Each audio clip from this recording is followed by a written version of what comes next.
भगवत गीता की गलत व्याख्या, जो भगवत गीता की दो मूलभूत बातें हैं, उनको जोड़कर सवाल पूछा है। किसी प्रश्नकर्ता ने बहुत बुद्धिमानी से भगवत गीता में कही गई दो महत्वपूर्ण बातों को एक साथ रखकर एक तार्किक प्रश्न उठाया है। ये प्रश्न बहुत सोच समझकर पूछा गया है। ये प्रश्न उन्होंने इसलिए पूछा है क्योंकि उन्हें लगता है कि इन दोनों बातों में कुछ विरोधाभास है। उन्हें लगता है कि ये दोनों बातें एक साथ सही नहीं हो सकती। उन्होंने अपना जो तर्क है उसके पीछे कुछ संख्याएं भी बताई हैं। ये प्रश्नकर्ता केवल दार्शनिक बातें नहीं कर रहा, वह केवल सिद्धांत की बात नहीं कर रहा, वह वास्तविक आंकड़े दे रहा है, वह ठोस तथ्य प्रस्तुत कर रहा है, वह संख्याओं के आधार पर अपनी बात को मजबूत बना रहा है। वह ये नहीं कह रहा कि मुझे ऐसा लगता है या ऐसा होना चाहिए। वह कह रहा है कि देखिए, ये आंकड़े हैं, इन्हें समझाइए। उन्होंने जो अपना तर्क है वह ऐसे रखा है कि भगवत गीता में यह कहा गया है कि आत्मा एक शरीर बदलकर दूसरा शरीर धारण करती है। ये पहली मूलभूत बात है जिसका उल्लेख उन्होंने किया। ये एक बहुत प्रचलित मान्यता है। लाखों करोड़ों लोग ये मानते हैं कि गीता में ये कहा गया है। लोग ये विश्वास करते हैं कि जब कोई व्यक्ति मरता है तो उसकी आत्मा एक शरीर को छोड़कर दूसरे शरीर में चली जाती है। ये पुनर्जन्म का सिद्धांत है। ये आत्मा के स्थानांतरण का सिद्धांत है। लोग मानते हैं कि आत्मा अमर है और शरीर नश्वर है। जब शरीर मर जाता है तो आत्मा उसे छोड़कर नया शरीर धारण कर लेती है। ये नया शरीर किसी भी प्राणी का हो सकता है, ये मनुष्य का हो सकता है, ये पशु का हो सकता है, ये पक्षी का हो सकता है, ये कीट का हो सकता है। ये इस बात पर निर्भर करता है कि पिछले जन्म में व्यक्ति ने कैसे कर्म किए थे। अच्छे कर्म करने वाले को अच्छा शरीर मिलता है, बुरे कर्म करने वाले को बुरा शरीर मिलता है। यह कर्म फल का सिद्धांत है, यह न्याय की एक व्यवस्था है। इस प्रकार आत्मा जन्म जन्मांतर में भटकती रहती है। ये चक्र तब तक चलता रहता है जब तक आत्मा को मोक्ष नहीं मिल जाता। तो उन्होंने फिर ये तर्क रखा है कि पिछले 200 वर्ष में जो मानव जनसंख्या है वह करीब 1 बिलियन से बढ़कर अब करीब 8 बिलियन होने को है। ये एक ऐतिहासिक तथ्य है। यह आंकड़ा बिल्कुल सही है। 1800 के आसपास जब औद्योगिक क्रांति शुरू हुई थी, धरती पर मनुष्यों की संख्या लगभग 1 अरब थी और अब 2026 में ये संख्या लगभग 8 अरब है। यानी 200 सालों में मानव जनसंख्या 8 गुना बढ़ गई है। ये एक अभूतपूर्व वृद्धि है। इतिहास में ऐसा कभी नहीं हुआ था कि इतने कम समय में जनसंख्या इतनी तेजी से बढ़ी हो। इसके कई कारण हैं। चिकित्सा विज्ञान का विकास हुआ, मृत्यु दर कम हुई, बच्चों की मृत्यु दर बहुत कम हो गई, लोगों की आयु बढ़ गई, भोजन की उपलब्धता बढ़ी, स्वच्छता की स्थिति सुधरी। इन सब कारणों से जनसंख्या में तेजी से वृद्धि हुई। तो अगर मानव शरीर बढ़ रहे हैं तो नए शरीर में आत्मा भी तो आनी चाहिए। ये तार्किक निष्कर्ष है। अगर गीता का सिद्धांत सही है कि आत्मा एक शरीर से दूसरे शरीर में जाती है, और अगर पुराने लोग मर रहे हैं और उनकी आत्माएं नए शरीरों में जा रही हैं तो ठीक है। लेकिन समस्या यह है कि जनसंख्या बढ़ रही है। पहले 1 अरब शरीर थे, अब 8 अरब शरीर हैं। इसका मतलब है कि 7 अरब अतिरिक्त शरीर बने हैं। ये 7 अरब शरीर कहां से आए? अगर पुरानी आत्माएं पुराने शरीरों से निकलकर नए शरीरों में जा रही हैं तो संख्या स्थिर रहनी चाहिए। एक व्यक्ति मरता है, उसकी आत्मा दूसरे नए जन्म शरीर में चली जाती है, तो कुल संख्या वही रहनी चाहिए, लेकिन संख्या बढ़ रही है। इसका मतलब है कि नए शरीरों में नई आत्माएं आ रही हैं। और भगवत गीता में यह भी कहा है कि आत्मा ना कभी जन्म लेती है और ना कभी मरती है। ये दूसरी मूलभूत बात है जिसका उल्लेख प्रश्नकर्ता ने किया। गीता का यह बहुत प्रसिद्ध श्लोक है, न जायते म्रियते व कदाचित। आत्मा कभी जन्म नहीं लेती और कभी मरती नहीं। ये आत्मा की शाश्वतता का सिद्धांत है। ये आत्मा की अमरता का सिद्धांत है। अगर आत्मा कभी जन्म नहीं लेती तो इसका मतलब है कि नई आत्माएं पैदा नहीं हो सकती। जितनी आत्माएं हैं वे सदा से हैं, वे अनादि हैं, उनका कोई जन्म नहीं हुआ, वे हमेशा से अस्तित्व में हैं। और अगर आत्मा कभी मरती नहीं तो इसका मतलब है कि कोई आत्मा नष्ट नहीं होती। जितनी आत्माएं हैं वे हमेशा रहेंगी। तो नए शरीर में आत्मा कहां से आ रही है? ये प्रश्नकर्ता का मुख्य प्रश्न है। ये एक बहुत तार्किक और बुद्धिमानी भरा प्रश्न है। अगर आत्मा कभी जन्म नहीं लेती तो नई आत्माएं नहीं बन सकती। और अगर नई आत्माएं नहीं बन सकती तो ये 7 अरब अतिरिक्त शरीरों में आत्माएं कहां से आई? या तो गीता गलत है, या हमारी समझ गलत है, या तो ये सिद्धांत गलत है कि आत्मा एक शरीर से दूसरे शरीर में जाती है, या ये सिद्धांत गलत है कि आत्मा कभी जन्म नहीं लेती। दोनों बातें एक साथ सही नहीं हो सकती। यहां तक ठीक है। प्रश्नकर्ता की बात बिल्कुल तार्किक है। उसने एक वास्तविक विरोधाभास को उजागर किया है। उसने एक समस्या को सामने रखा है जिसका समाधान होना चाहिए। सच्चाई की व्याख्या आत्मा कभी जन्म नहीं लेती, कभी मरती नहीं। ये बात बिल्कुल सही है। ये गीता में कहा गया है और ये सत्य है। आत्मा शाश्वत है, आत्मा अमर है, आत्मा अजन्मा है, आत्मा अविनाशी है। ये कोई विवाद का विषय नहीं है, ये स्वीकार किया जाता है। पर ये गीता में कहीं पर भी नहीं लिखा है कि आत्मा एक शरीर छोड़कर दूसरा शरीर धारण करती है। ये बहुत महत्वपूर्ण बात है। ये वह बात है जो ज्यादातर लोग नहीं जानते। ये वह सत्य है जो सदियों से छुपा हुआ है। ये वह व्याख्या है जो गलत तरीके से की जाती रही है। गीता में कहीं भी ये नहीं लिखा है कि आत्मा एक शरीर से निकलकर दूसरे शरीर में प्रवेश करती है। ये मान्यता लोगों ने बना ली है, ये व्याख्या लोगों ने कर ली है, लेकिन गीता में ऐसा कहीं नहीं कहा गया है। जिस श्लोक का बार बार हवाला दिया जाता है उसमें आत्मा शब्द कहीं आता ही नहीं है। यह और भी महत्वपूर्ण बात है। लोग जिस श्लोक को उद्धृत करते हैं, जिस श्लोक का उपयोग करते हैं, यह सिद्ध करने के लिए कि आत्मा एक शरीर से दूसरे शरीर में जाती है, उस श्लोक में आत्मा शब्द का उपयोग ही नहीं हुआ है, देही कहा है। श्लोक में जो शब्द इस्तेमाल किया गया है वह है देही। वासांसि जीर्णानि यथा विहाय नवानि गृह्णाति नरो पराणि तथा शरीराणि विहाय जीर्णानि अन्यानि संयाति नवानि देहि। यह गीता का प्रसिद्ध श्लोक है। इस श्लोक में कहा गया है कि जैसे मनुष्य पुराने वस्त्रों को त्याग कर नए वस्त्र धारण करता है, वैसे ही देही पुराने शरीरों को त्याग कर नए शरीर धारण करता है। देही वह जीवात्मा है, आत्मा नहीं। ये बहुत सूक्ष्म लेकिन बहुत महत्वपूर्ण अंतर है। देही का अर्थ है शरीर धारण करने वाला। देही का अर्थ है वह जो शरीर में है। देही का अर्थ है वह चेतना जो शरीर के साथ जुड़ी हुई है। देही जीवात्मा है। देही वह सीमित चेतना है जो शरीर के साथ तादाद में रखती है। आत्मा और जीवात्मा में बहुत बड़ा अंतर है। आत्मा परम चेतना है, आत्मा वो ब्रह्म है जो सर्वव्यापी है, आत्मा वो तत्व है जो सब में समान रूप से विद्यमान है। आत्मा न तो जन्म लेती है, न मरती है, न एक जगह से दूसरी जगह जाती है। आत्मा सब जगह है, आत्मा हर जगह है, आत्मा हर समय है। लेकिन जीव आत्मा वो सीमित पहचान है जो एक शरीर के साथ जुड़ी हुई है। जीव आत्मा वो अहंकार है जो कहता है मैं ये शरीर हूं। जीव आत्मा वो मिथ्या पहचान है जो समझती है कि मैं अलग हूं, तुम अलग हो, वह अलग है। भारत की त्रासदी, भारत के साथ ये बड़ी त्रासदी हो गई है कि हमने गीता को ही उल्टा पुल्टा समझ लिया। ये एक दुखद सच्चाई है, ये एक बहुत बड़ी विडंबना है। गीता जैसा महान ग्रंथ जो इतना गहन ज्ञान देता है, जो इतनी स्पष्टता से सत्य को बताता है, उसे हमने गलत समझ लिया। हमने उसकी गलत व्याख्या कर ली, हमने उसके अर्थ को विकृत कर दिया। और ये केवल कुछ लोगों की समस्या नहीं है, ये पूरे देश की समस्या है।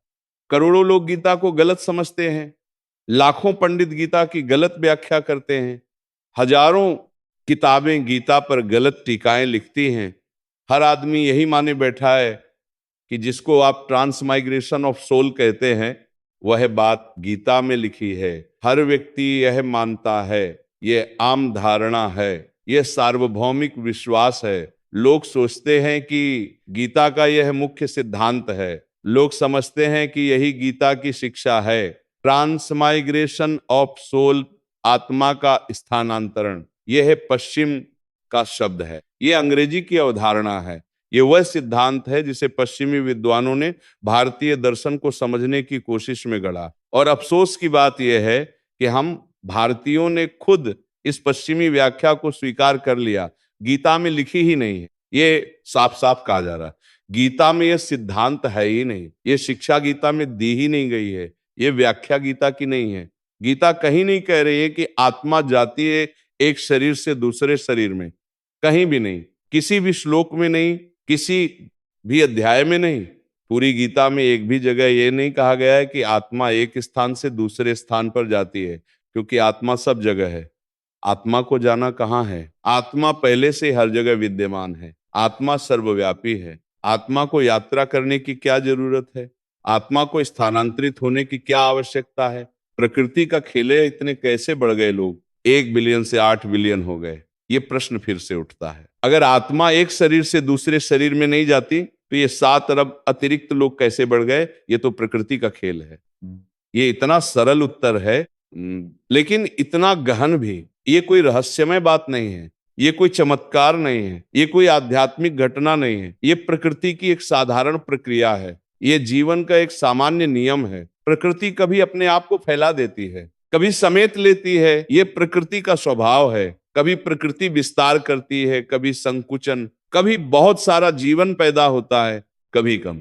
ये एक चक्र है, ये एक लय है, ये प्रकृति की अपनी ताल है। जब परिस्थितियां अनुकूल होती हैं तो जीवन बढ़ता है, जब भोजन प्रचुर मात्रा में होता है तो जनसंख्या बढ़ती है, जब मौसम अच्छा होता है तो प्रजनन अधिक होता है, जब बीमारियां कम होती हैं तो मृत्यु दर घटती है। ये सब प्राकृतिक नियम हैं। कभी एक प्रजाति बहुत बढ़ जाती है, कभी दूसरी बढ़ जाती है, ये भी प्रकृति का नियम है। कभी टिड्डियां करोड़ों की संख्या में हो जाती हैं, कभी मच्छर असंख्य हो जाते हैं, कभी चूहे बहुत बढ़ जाते हैं, कभी खरगोश, कभी कोई और प्रजाति, और फिर कुछ समय बाद परिस्थितियां बदल जाती हैं, भोजन की कमी हो जाती है, बीमारी फैल जाती है, शिकारी बढ़ जाते हैं और वो प्रजाति घट जाती है। ये प्रकृति का संतुलन है, ये पारिस्थितिकी तंत्र का नियम है। 3 दिन पहले बारिश हुई थी, 3 या 4 दिन पहले। दिल्ली से कौन कौन है? ये एक व्यावहारिक उदाहरण है, ये एक ऐसी घटना है जो हम सबने देखी है। ये कोई काल्पनिक बात नहीं है, ये वास्तविकता है। बारिश के अगले दिन बहुत बहुत सारे क्या देखिए, कीड़े। बारिश के बाद अचानक हजारों लाखों कीड़े दिखाई देने लगते हैं, छोटे छोटे उड़ने वाले कीड़े। वे रोशनी के पास आते हैं, वे घरों में घुस आते हैं, वे हर जगह दिखाई देते हैं। एक दिन पहले वे नहीं थे, अचानक वे हर जगह हैं। अब पूछो ये कहां से आए? ये वही प्रश्न है, ये लाखों कीड़े अचानक कहां से आ गए? क्या लाखों आत्माएं किसी और जगह से आकर इन कीड़ों में घुस गईं? क्या कहीं और लाखों कीड़े मर गए और उनकी आत्माएं यहां आ गईं? कहां से आए? प्रकृति का खेल है। वे अंडों के रूप में पहले से मौजूद थे, वे लार्वा के रूप में जमीन में थे, वे प्यूपा के रूप में छिपे हुए थे। बारिश होते ही उनके लिए अनुकूल परिस्थितियां बन गईं, नमी मिल गई, तापमान सही हो गया और वे सब एक साथ निकल आए। वे पहले से मौजूद थे, बस दिखाई नहीं दे रहे थे, आ गए। इतना सरल उत्तर है। वे आ गए क्योंकि परिस्थितियां अनुकूल हो गईं। वे पैदा हो गए क्योंकि जीवन का बीज पहले से था, उसे बस उचित वातावरण मिल गया। अगले दिन क्या हुआ उनका, ये और भी रोचक है। एक दिन बाद वे कीड़े कहाँ गए? वे गायब हो गए। जिस तरह अचानक आए थे उसी तरह अचानक चले गए, गायब भी हो गए। वे मर गए, पक्षियों ने उन्हें खा लिया, छिपकलियों ने उन्हें खा लिया, मकड़ियों ने उन्हें पकड़ लिया, या बस उनका जीवन काल समाप्त हो गया। उनकी आयु बहुत कम होती है, 1 दिन 2 दिन, उतने में उन्होंने अपना काम कर लिया, प्रजनन कर लिया और फिर मर गए। जैसे इतने सारे कीड़े बढ़ गए थे, वैसे ही आज इतने सारे इंसान बढ़ गए हैं। ये तुलना बहुत स्पष्ट है। कीड़ों का बढ़ना और मनुष्यों का बढ़ना दोनों एक ही प्रक्रिया है, दोनों प्रकृति के नियम का पालन कर रहे हैं, दोनों जीवन के सिद्धांतों के अनुसार काम कर रहे हैं। मनुष्यों के लिए अनुकूल परिस्थितियां बनी, खाने की कमी नहीं रही, दवाइयां मिलने लगी, स्वच्छता बढ़ गई, बच्चे बचने लगे, लोग लंबे जीने लगे, तो जनसंख्या बढ़ गई। ये उतना ही सरल है जितना कीड़ों का बढ़ना। जैसे वो सारे के सारे कीड़े गायब हो गए, वैसे इंसान भी गायब हो जाने हैं। ये भविष्यवाणी है, ये चेतावनी है, ये प्रकृति का नियम है। जो बढ़ता है वो घटता भी है, जो आता है वो जाता भी है, जो पैदा होता है वह मरता भी है।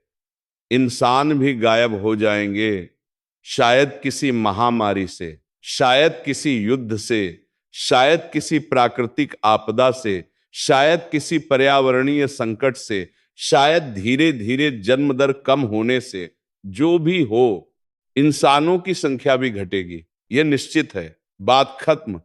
उसमें आत्मा का क्या है? ये अंतिम प्रहार है, ये स्पष्ट घोषणा है। इस पूरी प्रक्रिया में आत्मा का कोई लेना देना नहीं है। ये सब प्रकृति का काम है, ये सब भौतिक नियमों का परिणाम है, ये सब जीव विज्ञान की प्रक्रियाएं हैं। आत्मा तो सब जगह है, आत्मा हर समय है। आत्मा नहीं विज्ञान की प्रक्रियाएं हैं। बढ़ती है न घटती है, आत्मा न आती है न जाती है। आत्मा बस है, सदा से है, सदा रहेगी। प्रकृति का समुद्र है तो प्रकृति का समुद्र है। ये बहुत सुंदर उपमा है। प्रकृति एक विशाल समुद्र की तरह है, अनंत, असीम, गहरा, रहस्यमय, हमेशा गतिमान, हमेशा बदलता हुआ, इधर उधर लहराता रहता है। समुद्र में लहरें उठती हैं, कभी छोटी, कभी बड़ी, कभी शांत, कभी उग्र। वे आती हैं और चली जाती हैं, वे बनती हैं और मिट जाती हैं, लेकिन समुद्र वही रहता है, अनंत छींटे मारता रहता है। जब लहर टूटती है तो हजारों छींटे उड़ते हैं, असंख्य बूंदें हवा में उछलती हैं। वे सब अलग अलग दिखती हैं, हर बूंद अपना अस्तित्व रखती है, हर छींटा अलग है, हर छींटा एक जीव बन जाता है, हर बूंद एक जीव है। ये कितनी सुंदर व्याख्या है। हम सब प्रकृति के समुद्र की बूंदें हैं, हम सब उसी एक स्रोत से निकले छींटे हैं। हम अलग दिखते हैं, हम अलग अलग रूप में हैं, लेकिन हम सब उसी एक प्रकृति के अंश हैं। कई बार लहर लहर रहती है, कभी समुद्र शांत होता है, लहरें बड़ी और गहरी होती हैं, वे अपने आप में समेटी हुई होती हैं, वे टूटती नहीं, वे छींटे नहीं मारती। ऐसे समय में कम जीव होते हैं, जनसंख्या कम होती है। कई बार लहर हजार बूंदों में तब्दील हो जाती है, कभी समुद्र उग्र होता है, लहरें तेजी से टूटती हैं, असंख्य छींटे उड़ते हैं। ऐसे समय में बहुत सारे जीव पैदा होते हैं, जनसंख्या बढ़ती है। वह सब बूंदें, कोई मकड़ी बन गई, कोई कुछ बन गया, कोई कुछ बन गया। हर बूंद एक अलग रूप धारण कर लेती है।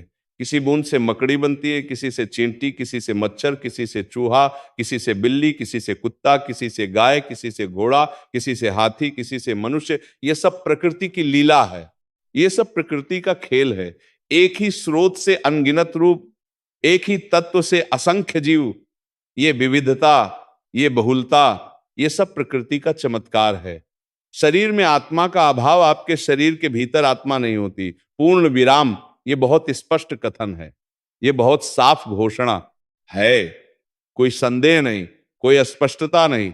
आपके शरीर में आत्मा नहीं, खत्म। ये सुनकर लोग चौंक जाते हैं, ये सुनकर लोग आश्चर्यचकित हो जाते हैं। लोग पूछते हैं कैसे? हमें तो हमेशा सिखाया गया कि हमारे शरीर में आत्मा है। हमें तो कहा गया कि शरीर आत्मा का घर है। हमें तो बताया गया कि आत्मा शरीर में वास करती है, लेकिन ये गलत है, ये मिथ्या है।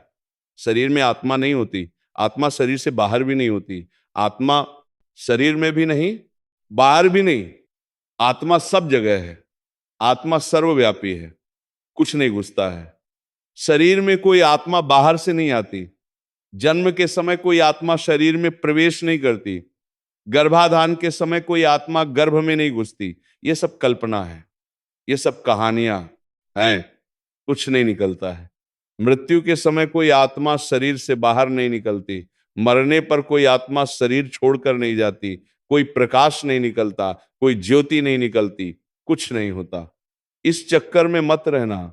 यह सलाह है, यह चेतावनी है।